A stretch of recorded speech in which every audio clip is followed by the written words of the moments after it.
All right, folks, today I'm going to show you how to use the Glowforge laser cutter in the UCF downtown makerspace. This is the Glowforge. It is designed to be a simple to use machine. It cuts significantly smaller and thinner material than its big sibling, the Fusion Edge. To open it up, you just lift on the front panel there. And it really just has one button for its control. There, we'll get to that in a second. It has a camera built into it so you can see when you're using the software for it how the material is and where your parts will cut on it. You can use our normal materials for laser cutting: thin wood, cardboard, chipboard, and acrylic. The interesting thing about Glowforge, though, is that it has its own proprietary materials that come with these QR code stickers on them. And when you put this in the machine, it scans that barcode and it will know what material it is. So again, it will import all the right settings for that material. It makes it really easy to use the machine. It's a really nice feature, but of course you pay a little bit more for the proprietary materials. They also have this paper coating on them, which is nice, the acrylic and the wood materials, because it prevents the laser from burning or scorching around the cut area on the material, because you peel the paper off afterwards when you're done. So you can apply this kind of contact film paper to other materials if you want to prevent the burn marks, or you can just use the proprietary stuff. So I'm going to show you both processes for this. Most of the work we're going to do for the Glowforge is going to be on their web interface. You'll need an account. If you haven't received an email to set up a Glowforge account, then you want to talk to the Makerspace manager to get set up with that. The accounts are free, so don't worry about that. The Glowforge runs on the web, so we use a web interface to get it set up. So any computer that's connected to the downtown campus Wi-Fi network can set up parts for the machine, but to print you need to touch or push the go button. So you have to be in person to actually initiate the print. To turn it on, where is the power switch here? The switch is in the back by the plug. Okay, so this machine is typically off, so just flip it on to get started. And let's go look at the, I'll put the material in first, and then we'll look at the web interface. The nice thing about this machine is that it does have a pass-through slot, so while it can only cut, I think, a 12 by 24 area, you can use this slot on the front to pass through a longer material. So you can do like some cutting or engraving and then slide the material and do more cutting and engraving and slide it, etc. if you have a longer piece that you wanted to work on. Okay. Let's look at the computer. Okay, so on the computer, we want to go to app.glowforge.com, and that will take us to the login page. This is where we enter our Glowforge account credentials and hit sign in.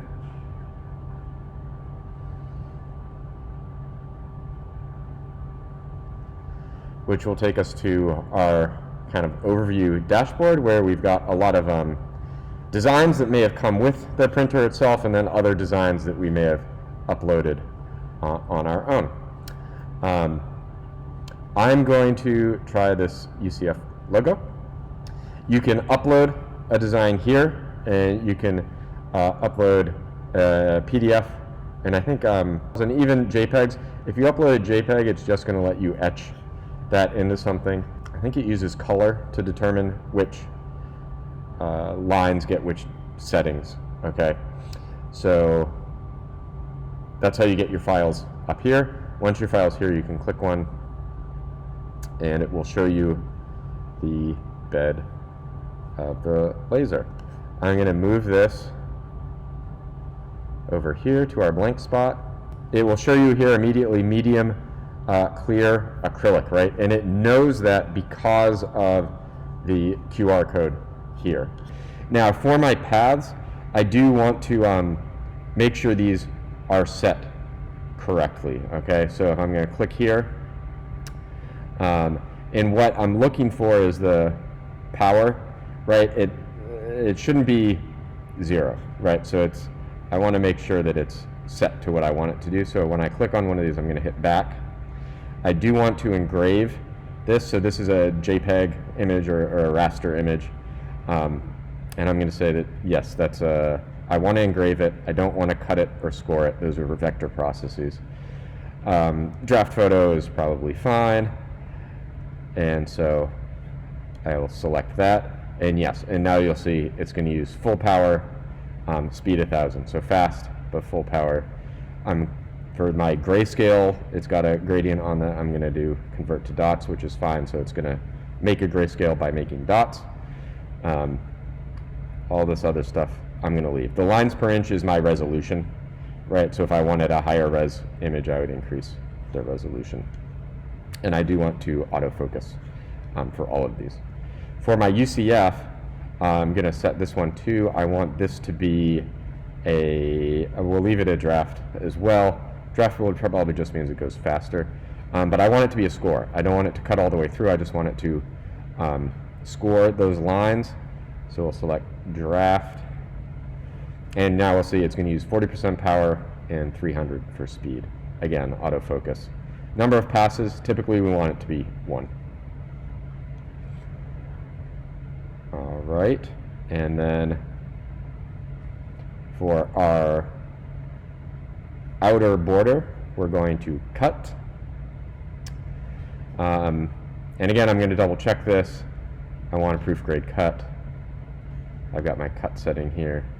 Okay, yes, so full power, but slower speed, right, to give it time to cut all the way through.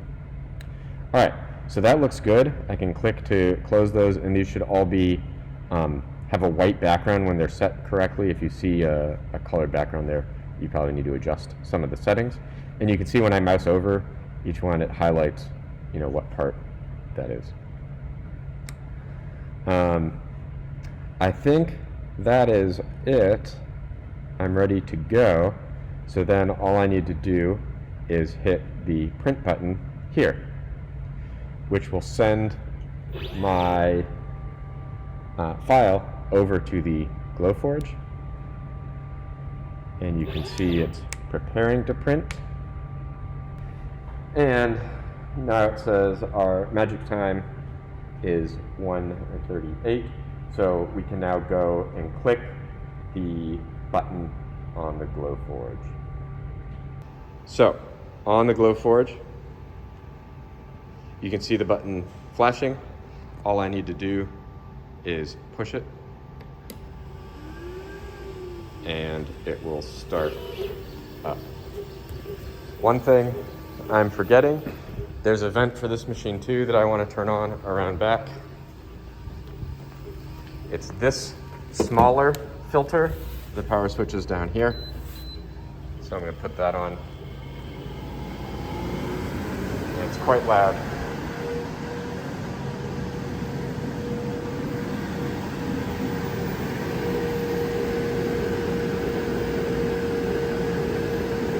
And you'll see it's going to do the processes in the order that we had them on the screen. So it's going to do the raster first, then the score, and then the cut.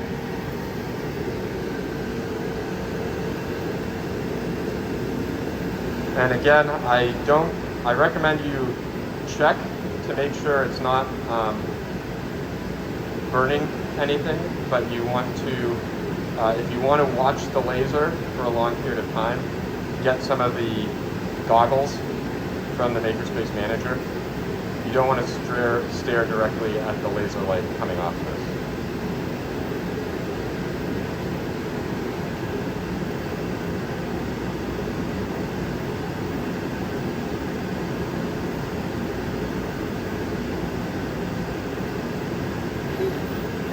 All right, now it's doing the score and the cut.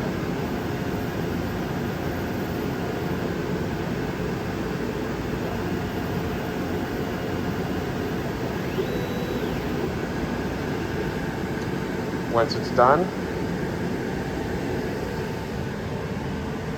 it'll say it's cooling down. So let it vent all its vapors out and chill for a second.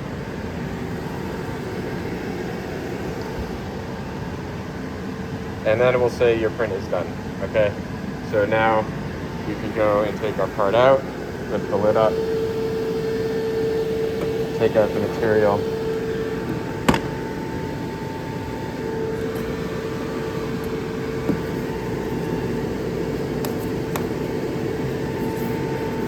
Sometimes with the proof grade, it doesn't cut all the way through the sticker on the back, so you just have to push it out. Let's see if I can get some of this off so we can see.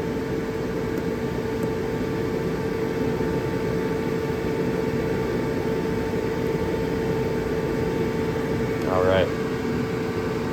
Very nice little laser cut acrylic tab. So that's it for the proof grade stuff. Then I'm gonna go turn off the vent.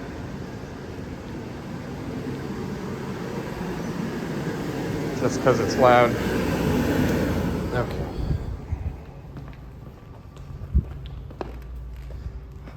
Be sure to throw out any of the contact paper that you take off. So then I want to try some cardboard. Okay. So if I'm going to use a material that's not proprietary Glowforge material, I'm going to need to know the thickness of it to help the autofocus of the Glowforge work. For that, I'm going to use the digital calipers. These are in the yellow tool chest in the makerspace. I'm going to turn them on, and it should read 0 when they're all the way closed. If it doesn't, close them and hit the 0 button, and I want to be in inches. You use these just by sliding this thumb wheel, and it will tell you how much space is between the jaws, right? So I'm going to put those down on the edge of my material here and close them. So I don't want to crush the material, but I want to be kind of tight, and slide it off and take a look. 1.19 inches, okay, for how thick this material is. I'm going to need that information for later when I go and load it into the Glowforge app. To test out my cardboard material, I'm going to use this sample card that has a variety of things on it. It's got some filled areas that I'm going to use raster settings for, and some thin lines I'll use different scores for, and a border that I'll use cut for. They're hairline thickness lines, so they're kind of hard to see, and some black text. For this, what I want to do, the Glowforge likes PDF files, so I'm going to go to File, Save As, and just make sure I have a PDF copy of this file. Okay. Now, in the Glowforge app online, I'm going to upload that PDF. Here we go.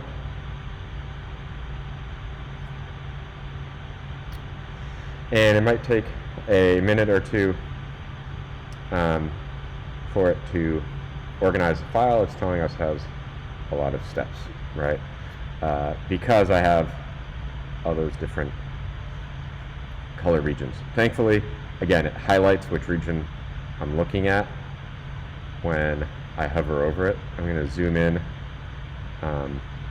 by just scrolling here on my trackpad, so I can see this a little bigger, so I know which settings are which.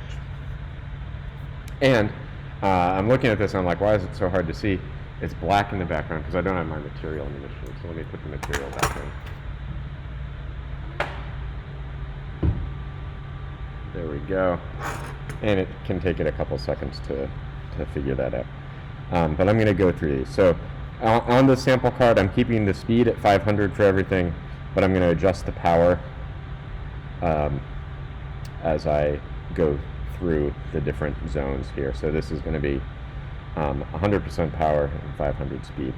Now you'll notice, right, I don't have those presets because I'm not using the pre-proof grade material, so I have to go through and manually enter everything, which to me is like a downside of this machine. It works very well with the proof grade materials that have QR codes on them, but it can be a bit of work to get it set up for other materials. I want the rectangles to be an engrave. I'm going to hit manual. I'm going to set the speed to 500, and I set the power to 100 too. Okay, very good. I'm going to go to my next box, which is this one. I'll click over here to see that's 40%. All right, again, engrave, manual, 500 and 40. Okay. The next one's going to be at 20%.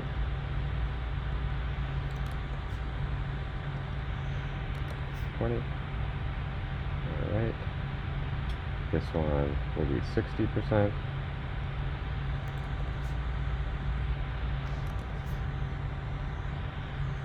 And then this one will be 80. Okay. That's our rosters. These are going to be our scores. Okay. So this is the bottom one. So I'm going to go score, manual, speed 500, power 100 for that one.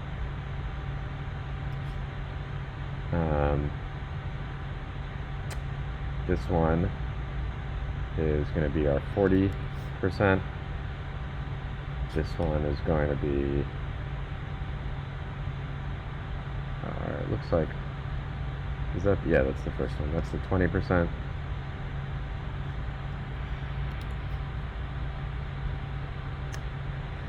This is our border, and so we've got a couple of these after the border. You want to cut the border last so that all of the stuff on the inside stays in alignment first. So I'm going to move these to be above the border, and then make sure I've got settings for these. This is the third one, set 60.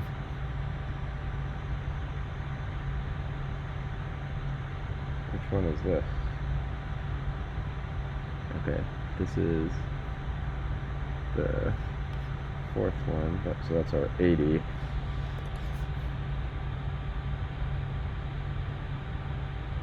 $20, $40, $60, $80, $100.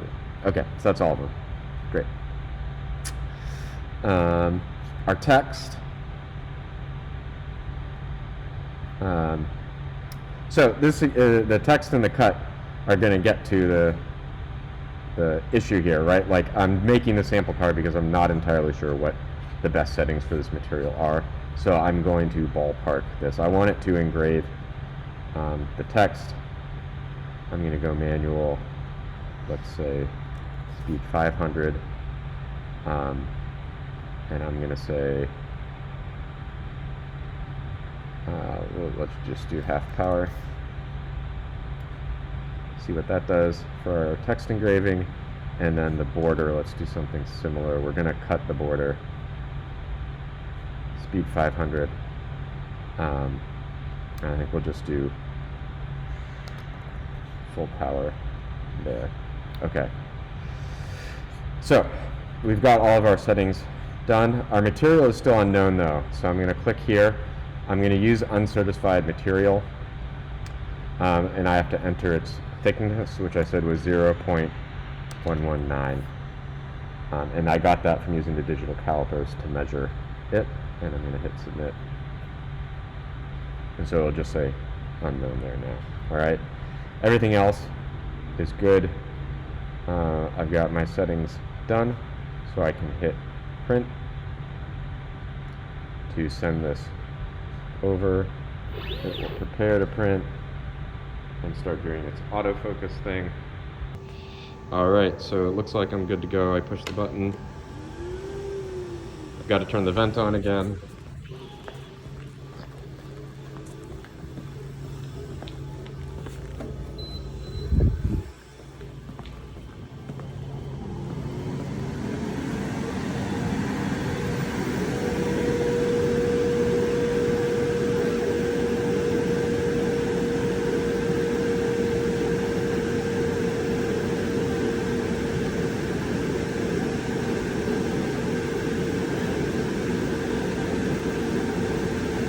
And as you can see, the machine is cutting, so we'll come back when this is done. All right, so here we go. I'm gonna wait again for it to tell me it's okay. I'm gonna go turn the vent off.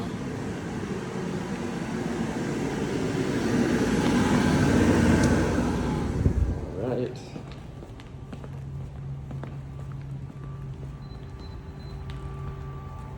And I can take my part out.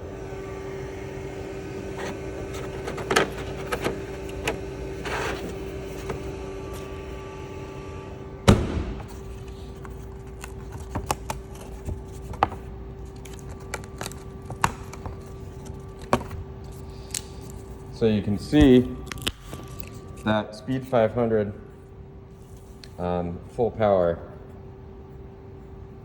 was just barely enough to cut out. It wasn't a nice clean cut to go through all the way.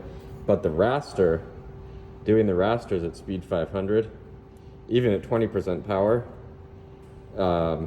like ate through the entire top layer of the cardboard, right? So for cardboard doing rasters, I probably want to use a higher, even higher speed, right? Like 1,000 instead of 500. And you can see on that last one, the material, it didn't burn, but it kind of smoldered at 100% power and 500 speed. So I would never want to use that setting. It's too much or too slow and too much power for this material. But again, that full power 500 speed, maybe a little bit slower is what I would want to do to cut out on the cardboard. But that's it. That's using the Glowforge. If you want to use the non-proof grade materials,